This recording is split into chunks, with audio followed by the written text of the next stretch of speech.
I returned early from a conference. I didn't inform my ex-wife, just walked in. I wasn't supposed to come home early. The plan was to stay until Sunday, 2 more days of tech panels, lukewarm coffee, and small talk with people I barely knew but pretended to like for the sake of professional decency. I'd even told myself I'd stay an extra night just to decompress. That's what I said to coworkers, to myself, to no one. That's what I always said. It made me sound like someone with structure, someone with a plan. But sometime around Friday afternoon, something in me shifted. I can't explain it in any logical way. I was sitting in the back row of a panel about AI governance, fake nodding to slides I wasn't actually reading, when I noticed the guy next to me was chewing on his pen cap. The sound of its soft, wet plastic grinding against his teeth cut through everything like a scalpel, and that was it. I felt this rising tide of revulsion, not toward him but toward the entire room, toward the fact that I was even there.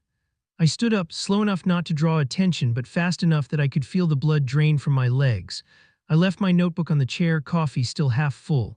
I didn't even bother to zip up my laptop bag all the way, I just walked out. The carpet in the hallway felt too thick under my shoes, like I was dragging my feet through wet cement. Outside, Seattle was drizzling in that non-committal way it always does. Like the sky couldn't decide whether to cry or not. I stood under an overhang and watched people move past me, umbrellas opening like lazy flowers, phones glowing in their palms. I didn't have a jacket. I let the wind press my shirt against my chest and just stood there. I was 39 years old, freshly divorced, mildly successful in a field I wasn't sure I believed in anymore, and the only person I could think of calling was my ex-wife. But I didn't call, I booked an earlier flight instead. Used miles I'd been hoarding for something more spontaneous, something romantic maybe, back when I still believed romance was a thing you could schedule. I told myself I'd come back, maybe get a head start on some work, clean the apartment, even though I knew full well I wasn't going to the apartment. I was going to the house, her house. Our house, that's how my brain still says it, even though my name's no longer on the lease. I never changed the contact name in my phone either. Still says wife, like my muscle memory didn't get the memo the heart sent out. She never made me delete the spare key. I told her I would, I meant to, I didn't. The flight was bumpy, not turbulent, just bumpy enough to keep me from sleeping. I didn't try anyway. I just sat with my tray table down, nursing a ginger ale and trying not to rehearse anything. I didn't want to plan, I didn't want to predict. I wanted to show up like an echo. That was the word that kept repeating itself in my head, echo. Quiet, sudden, maybe even unwelcome. I don't know what I expected, to be honest. A moment of softness in her eyes, a long exhale. A pause in the motion of her life that meant maybe, just maybe, there was still a space carved out for me in it. It was past midnight by the time I landed. The airport was half closed, half lit. It smelled like bleach and exhaustion. I didn't check a bag, just walked straight out, grabbed a rental car without thinking. The guy at the desk didn't even ask me to confirm the reservation. He just slid the key across the counter like he could see in my eyes I needed it. I didn't speak a word to him. The drive was silent except for the tires chewing on wet asphalt and the occasional voice on the radio reminding me of weather I already felt on my skin. As I turned onto her street, the past came rushing up my spine like a shiver. Every porch light looked like it had once belonged to us. Every stop sign a landmark from a life that no longer recognized me. The house looked exactly the same, which shouldn't have surprised me. She was always good at keeping things intact, rooms, rituals, routines. People, not so much. Or maybe I was the one who made that impossible. Maybe I broke the kind of intimacy she needed, and then blamed her for not holding it together. The porch light was on, that small, familiar halo of gold pooling over the doormat over her shoes. She always kept her shoes by the door, a habit from her childhood, she'd once told me. Shoes carry the outside in, she said. I like to know where the outside ends. Oh, I didn't knock. The key turned too easily. That's the first thing I remember clearly. The way the lock gave in without resistance, like it too had been waiting. Inside, the air was warm and smelled like lavender and sage, the scent she used to keep in every room back when we were still trying. Music was playing softly. Jazz, I think, not the kind she listened to when she was alone. This was lighter. I took one step onto the hardwood, then another. I could hear something, know someone laughing, her voice unmistakable, tired and bright at the same time. The sound of it cracked me open like a dropped glass. I didn't want to see, I needed to. The hallway hadn't changed. The same family photos still hung on the wall, her sister, her niece, her grandmother. None of them ever really liked me. There was an old picture of us in the corner, half obscured by a newer frame. I kept walking. Then I saw them. She was curled on the couch, knees pulled up, a blanket draped carelessly over her lap. He was next to her, not touching her, not quite, but their knees brushed, and that was enough. He laughed at something she said, and she laughed too, and in that laugh I heard everything I had failed to be. I should have turned back, should have left the way I came. But instead I made a sound, maybe a gasp, maybe her name, maybe just the silence inside me breaking. She looked up, her eyes found mine. And she didn't look surprised. That's what undid me. She didn't look surprised. There was no flicker of panic, no sharp intake of breath, no scramble to cover herself with excuses, just stillness. Like she had already imagined this moment and decided how she'd handle it. Like I was late to something she had long prepared herself for. The man, whoever he was, shifted slowly. He looked at me without fear or guilt, just a quiet kind of assessment. And then he turned back to her as if waiting for a cue, as if this wasn't his moment to intervene. Oh, she said nothing. Neither did I. The hallway stretched behind me like a tunnel to some other version of my life. I took a step back. My chest felt tight, not like a panic attack, more like grief trying to turn itself into breath. She blinked once and said quietly, "You came back." And all I could think to say was, "I didn't tell you." "No," she said, "you didn't." I nodded. Yen walked out. The door clicked softly shut behind me.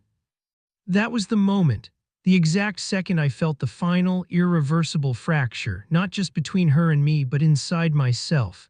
Something I had been holding together with routine, denial, logic, it split, and there was no glue in the world strong enough to bind it again.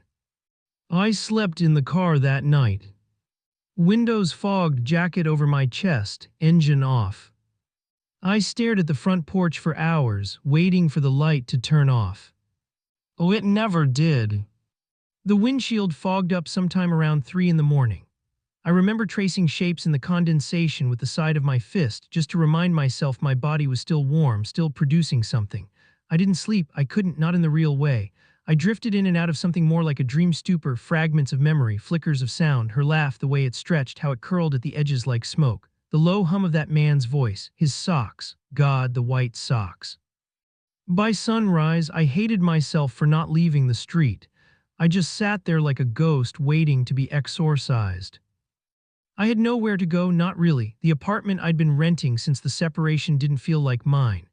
It had always been temporary in my head, like everything was still in transit, still unfolding, one foot in, one out, a suitcase still half-packed, some boxes never fully opened.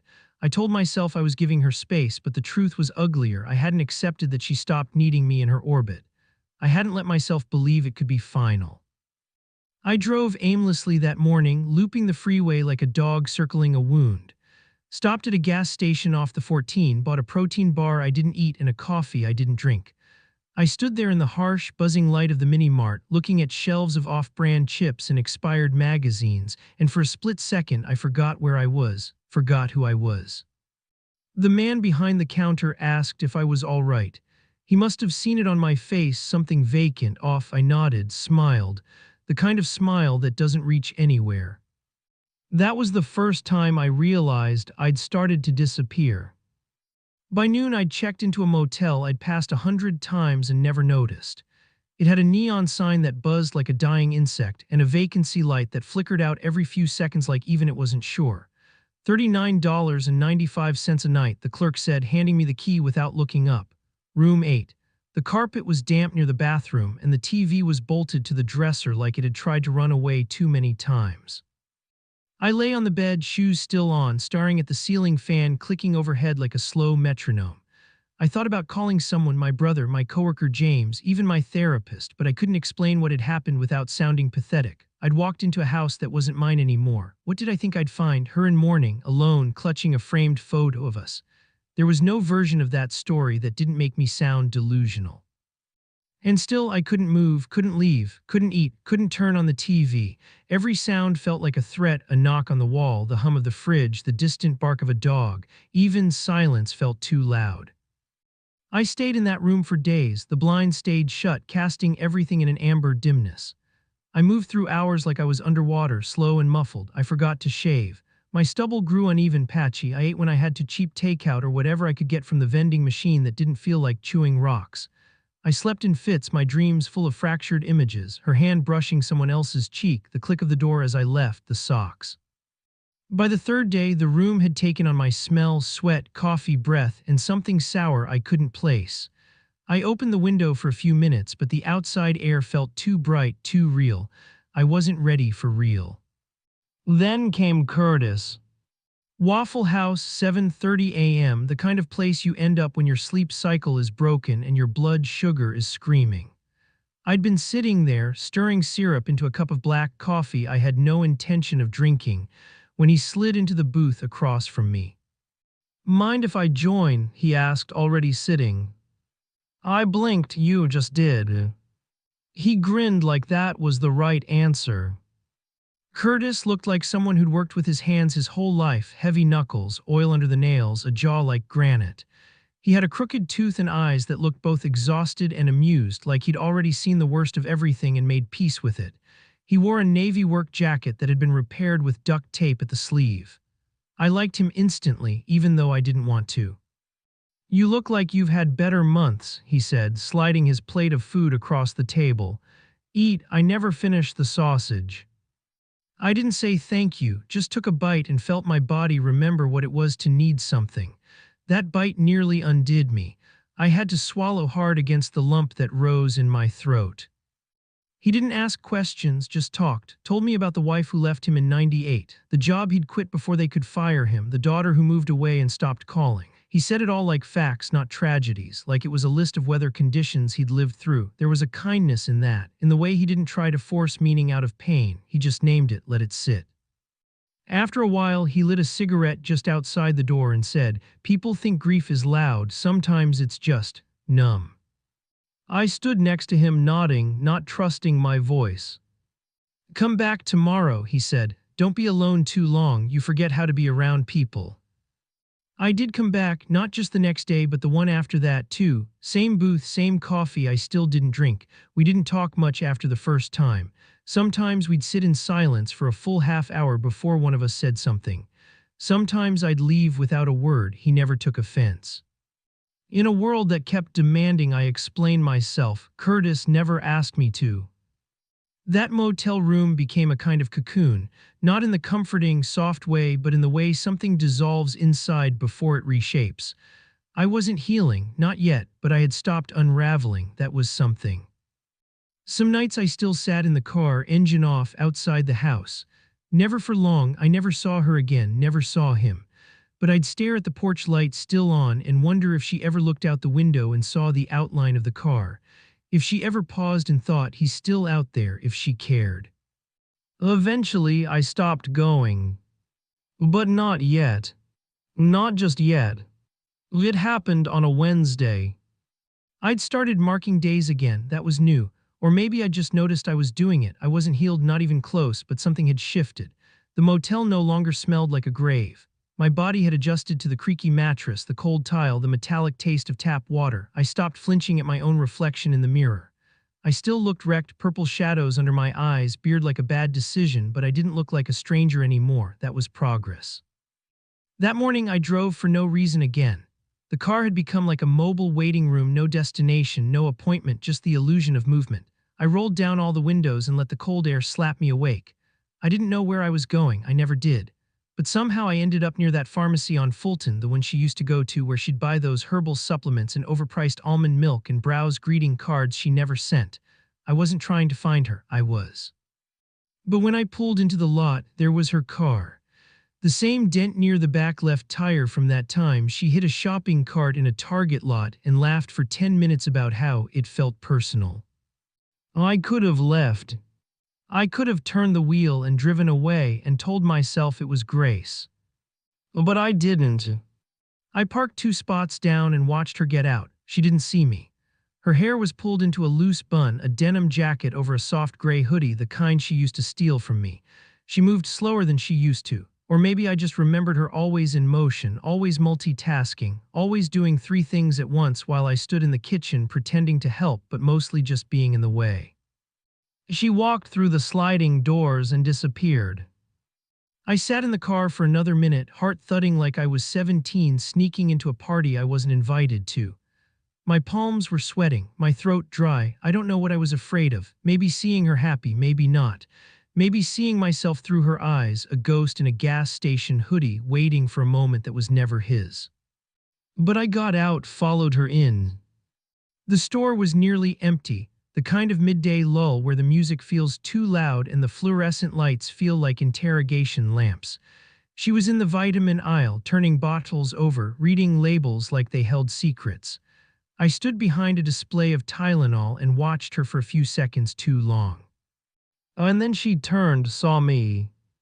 There was a pause, not long, not dramatic, but long enough for her eyes to do that thing where they scan your whole face in a single second. She didn't flinch, didn't smile, just waited. I stepped forward. I wasn't supposed to come home early, I said. Her face didn't change, I figured. I didn't mean to, I trailed off. What could I say? I didn't mean to walk in. I didn't mean to break open what was already broken. I didn't mean to see you living without me. She looked down at the bottle in her hand. But you did. Yeah. She nodded like that was all it needed.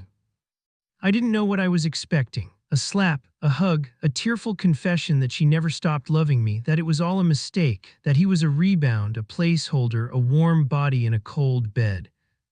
But she just stood there, quiet, grounded, like she'd already mourned me 1,000 times.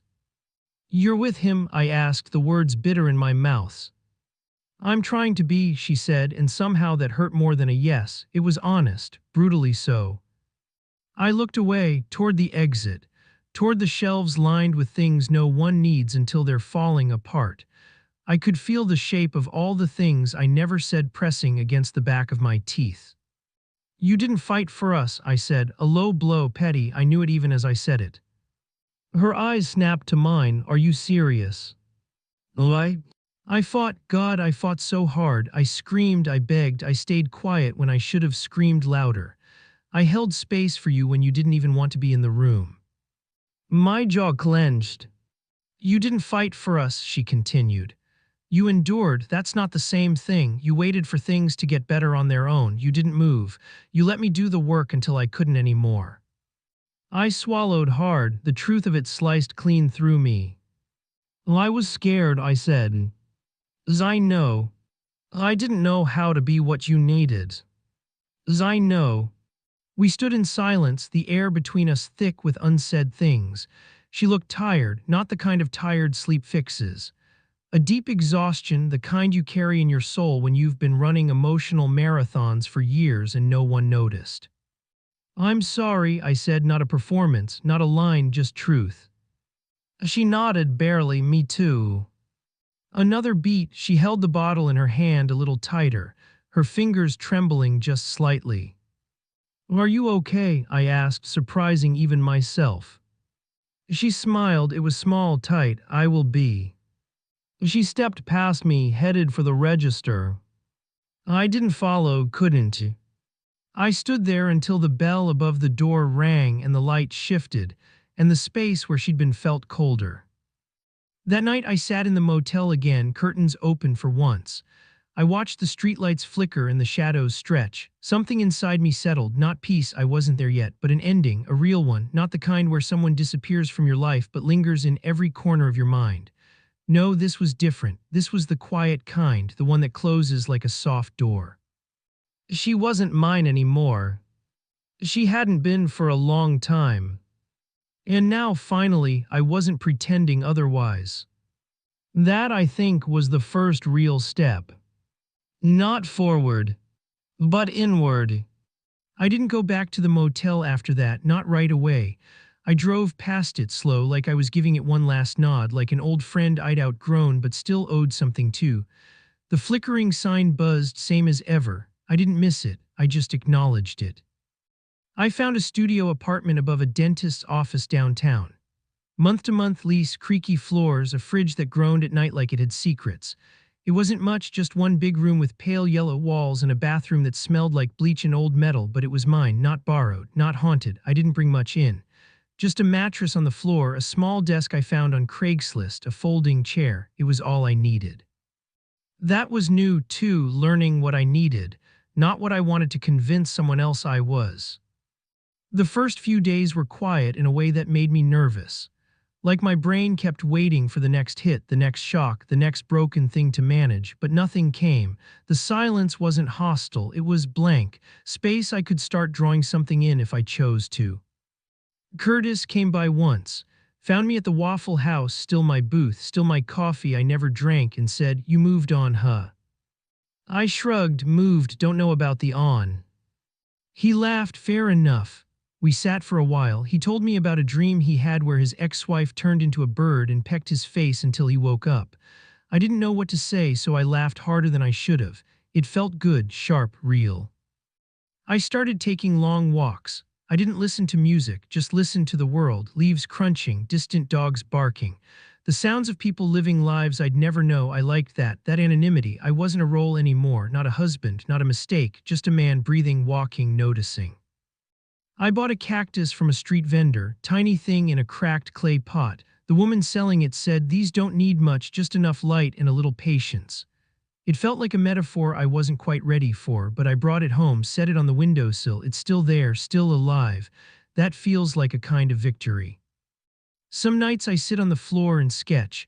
Nothing elaborate, just ink lines, shapes that don't try to be anything other than what they are. I drew the hallway of our old house once. Every picture frame, every scuff on the wall. I left the living room blank. It didn't feel like mine to draw. I stopped checking her social media. That one took effort. I used to do it without thinking, like scratching an old scar. But I realized I didn't want to know. I didn't want to measure my pain against her joy. That's a rigged game. Nobody wins, not really. I don't see her anymore. I don't go looking.